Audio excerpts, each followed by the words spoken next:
Ada juga nih berita dari ini saya ambil dari Ynet. Ynet ini Yerusalem Yediot Ahronot, Yediot Ahronot sebenarnya kalau di korannya ya. Di edisi bahasa Inggris, satu artikel menarik. Panduan bagi para tentara IDF kalau mereka ditangkap di luar negeri. Jadi beberapa hari lalu ada heboh nih, ada tentara Israel yang ditangkap di Brazil kemudian bisa kabur. Nah, sekarang mereka juga nih ada tentara IDF juga yang kena mau diminta untuk ditangkap ya di Chili. Kemudian hal ini memancing spark concern ya, memancing ke ke keresahan lah di karangan Israel khususnya bagi tentara-tentaranya, terutama tentara ini ya, tentara conscript ya, tentara cadangan yang mereka habis di Gaza atau habis bertugas di Palestina yang terjajah, mereka pergi ke luar negeri, mereka punya resiko untuk sekarang mereka udah punya resiko ya ditangkap di inilah di proses hukum lah ya. Ada juga yang pernah juga ada yang ditangkap sampai sekarang tuh di Maroko, dan ini makanya pihak Israel berusaha keras untuk mengamankan. Ini sampai mereka bikin ini guide for IDF soldier. Nggak kita bacain semua, tapi kayaknya ada hal-hal yang menarik nih. Nih. Nah, ada satunya nih. Nah, pertama, apa yang harus seorang tentara Israel lakukan jika mereka tertangkap di luar negeri? Pertama, attorney Nick Hoffman, seorang pengacara Israel namanya Nick Hoffman mengatakan, segera apa nih? Menurut Foreign Ministry Guideline kantor Kemenlu Israel, setiap tentara Israel yang ditangkap di luar negeri, baik dia conscript, maksudnya cadangan ataupun pasukan reguler, harus segera datang ke konsuler, harus segera berhubungan dengan konsuler dan minta untuk mendapat pendampingan dari konsuler. Kemudian, are officer are greater risk than soldiers? Apakah officer ini perwira ya? Perwira itu punya resiko yang lebih besar daripada tentara biasa? Absolutely, ya tentu saja karena ya.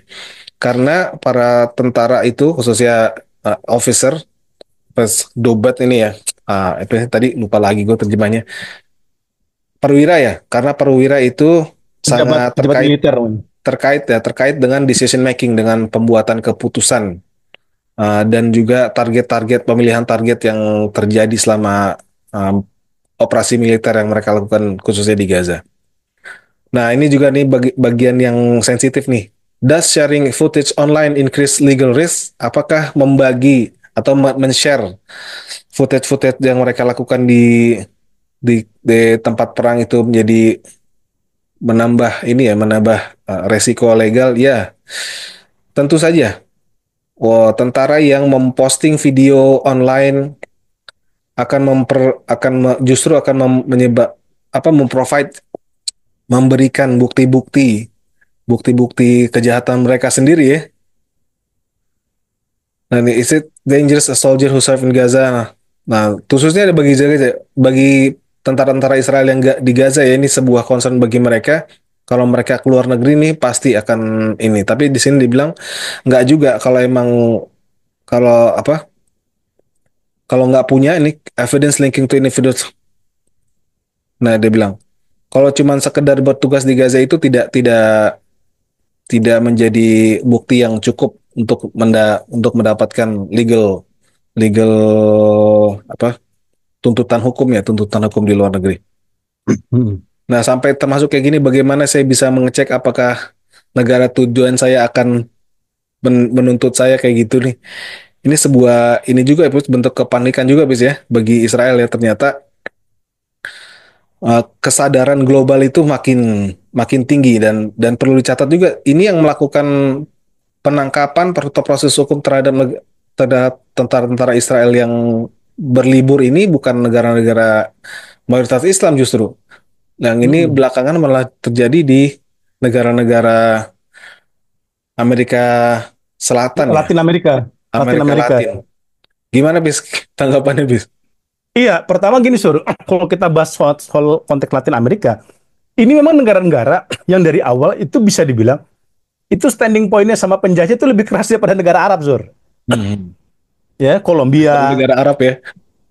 kecuali Argentina ya, kecuali Argentina yang memang itu dia support tuh penjajahan gitu. Tetapi kalau kayak Brazil ya, kemudian Chili ya, Bolivia dan kemudian yang lainnya Sur ya, itu memang dia against sama penjajah ya. Bahkan negara-negara Latin Amerika itu udah lebih dahulu tuh memutus hubungan kontak dengan uh, hubungan diplomatik dengan penjajah tuh Sur. Ya kayak Bolivia ya, itu awal-awal terjadinya genosida dia udah putus kontak gitu. Makanya ketika ini muncul penangkapan tentara-tentara penjajah di negara-negara Amerika Latin itu kita udah bisa prediksi dari awal Sur. Dan ini memang udah semakin membuat penjajah ini makin lama udah nggak populer nih Sur. Karena Hmm. kejahatan-kejahatannya udah makin nggak bisa dibendung. Problematikanya kan di negara-negara Latin Amerika ini Sur, masyarakat sipil itu juga kuat juga tuh desakannya sama negaranya untuk melakukan impose sanksi ya, memberlakukan sanksi dan kemudian memutus ekspor senjata kepada rezim penjajah gitu. Kayak Hmm. di kayak di Spanyol kan misalkan dia bukan lagi dia sebagai tempat transit aja nggak mau tuh Spanyol. Bukan jangan kan dia yang ngirim ya, sebagai tempat dia transit aja pelabuhan itu kan dia dia mencoba menghalangi upaya-upaya untuk mengirim senjata-senjata ke Israel dari ini sur dari pangkalannya gitu. Nah ini yang kalau kita Irlandia lihat, lebih jauh lagi, Pis ya. Irlandia udah lebih ya jauh lagi, udah buka udah pulangin buka-bukaan. dubes ya. Iya dan sekarang udah menunjuk duta besar Palestina kan untuk ada di negara dia sur kayak gitu. Iya, iya. Mungkin sementara ini dulu kali ya. Insya Allah kita akan Oke. bahas lagi hal-hal yang lebih mendalam. Mudah-mudahan juga tambahan ya, sedikit tambahan bahwa sampai sekarang ini khususnya mengenai upaya kesepakatan gencatan senjata yang di Gaza sedang berlangsung cukup intens ya di Doha ya. Masing-masing dari Iya. pihak Palestina, pejuang Palestina dan Israel juga sudah apa ya terus melakukan kontak intens dan yang walaupun kita mungkin ini ya merasa pesimis ini kok nggak jadi-jadi tapi Anies sendiri merasa cukup pesimis karena emang selama Qatarnya ini nggak menarik diri dia masih masih apa ya masih mau menampung dan menjadi tuan rumah untuk pembahasan.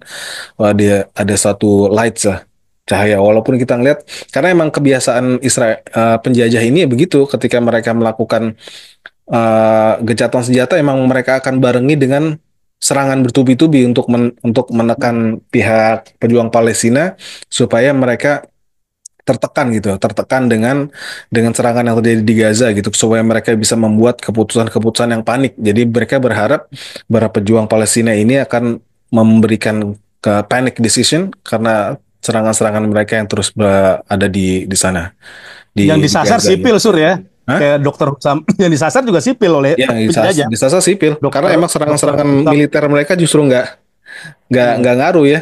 Bahkan terbaru itu beberapa hari lalu pejuang Gaza masih bisa mengirim roket ya, mengirim roket yang cukup besar apa dia kalibernya kan, yang bisa ya termasuk juga tekanan-tekanan dari Yaman kan, dan ini akan kita lihat. Terutama dan ini juga front dari Lebanon kan, yang Amos Hochstein, utusan Amerika Serikat khusus untuk Lebanon itu juga udah dijadwalkan akan kembali ke Lebanon untuk meminta perpanjangan katanya, perpanjangan kita cara dengan Lebanon, karena pasti dia akan merasa pengen kejahatan Zionis ini terus terus terjadi di sana dan dia juga nggak tahu kalau kalau Suriah sewaktu-waktu juga kan nggak bisa dijamin juga dia akan tetap jadi anak yang baik-baik bagi mereka. Mungkin demikian ya. Insya Allah kita akan update lagi khususnya mengenai gencatan senjata yang akan terjadi di Gaza. Mudah-mudahan kalau ada update-nya. Oke, demikian Aneh. Surya dan Pizarro undur diri. Insya Allah kita bertemu lagi besok mudah-mudahan. Assalamualaikum warahmatullahi wabarakatuh. Waalaikumsalam warahmatullahi wabarakatuh.